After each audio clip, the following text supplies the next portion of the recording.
Your 8-minute question and answer period will now begin. What existing resources has your team leveraged throughout the development of your projects?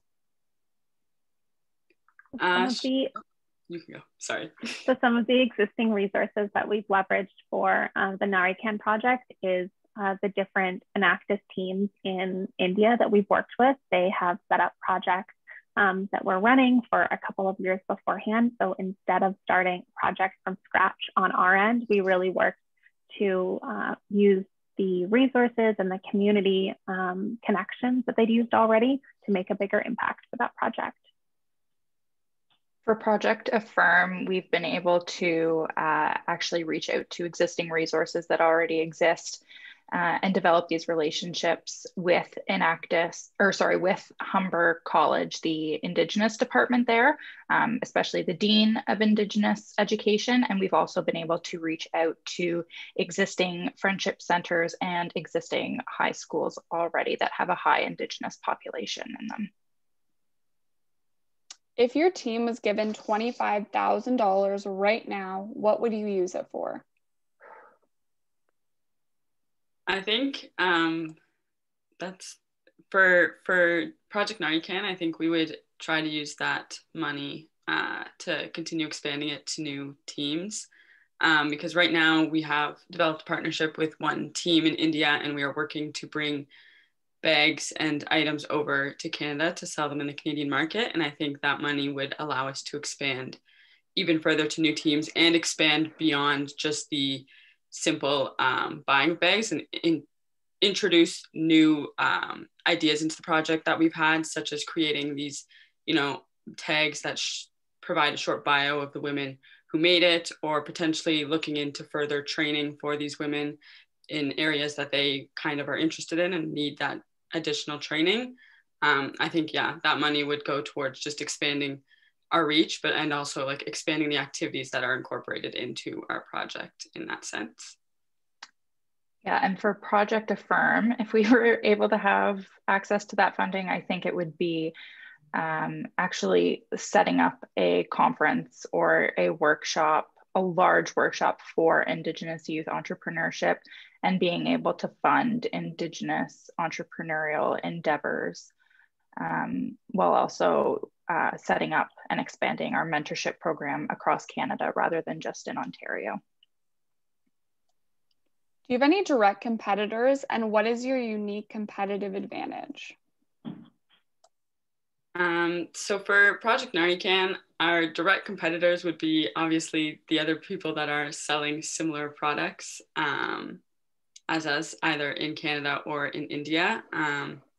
That's kind of like we are competing with like whoever else is in the market, and like it doesn't have to obviously be handmade by the women that by these women. They could be manufactured in different ways. And so for us, we are kind of able to kind of promote the creation and the use of these materials that are sustainable, and the creation in ways that are more ethical, and ensuring that not only are these bags good quality, but they're also going to support a good cause and supporting these communities of women. And so we think that kind of gives us a more of a competitive edge in the market in that sense, because it's just more ethical all around, rather than just all about creating a project like many other companies and corporations do.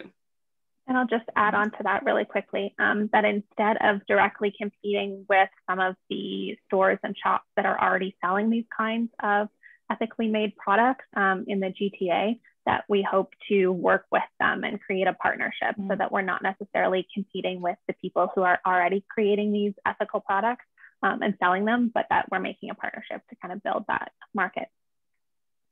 And for Project Affirm, we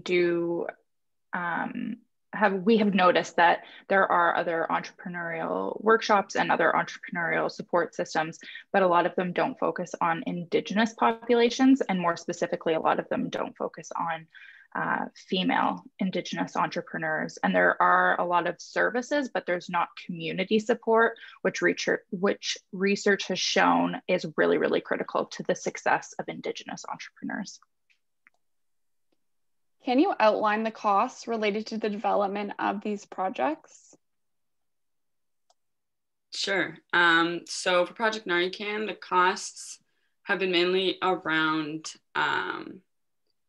getting the products to Canada in a sense that, so for this pilot project that we have kind of run with the one team, Project Nafaya, we have agreed to purchase some of their bags from them. I believe we are purchasing, how many was it? 15 bags from them. And so we are purchasing from them and paying the cost to transport them to Canada. And then we are going to be selling them on our store. So we have to pay for the Shopify that we are going to be using as a platform to sell it. And then also we are paying Project Nafaya for the cost of the bag, the cost of shipping. And then once we sell it, we are going to be providing some of the profit that we earn back to the community, to the women that are developing the bags. And for Project Affirm, the costs associated with that are mostly right now just the website itself and domain costs. And we will also be spending money on different mentorship programs. For example, different platforms such as 10,000 Coffees or Mentor City. What didn't go well this year and what did you learn from it? I think one of the things that didn't go well was just, I wouldn't say didn't go well, but just was a struggle that we worked through was the communications. One through COVID and trying to deal with a team on our end who's never met in person, who's doing all of these virtual meetings and trying to connect that way, but also then working with a team in India through the time zone difference, through technological difficulties, and also with a team who isn't meeting in person as well and who isn't working directly with their communities. So the communication was one of the big things that we struggled with, just kind of keeping on track of it, on top of it.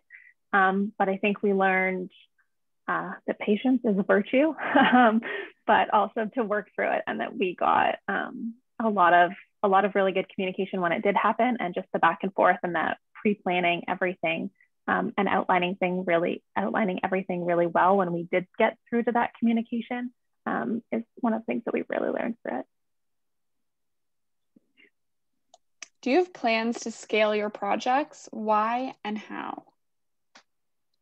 Yeah, so for Narcan, we, as I kind of mentioned briefly, we do have plans to scale it. We have looked into new partnerships with a couple other teams and are looking to keep expanding the people that we're partnering with, but also expanding the work that we are doing. So your time has now expired. Thank you, Nationals-Humber College.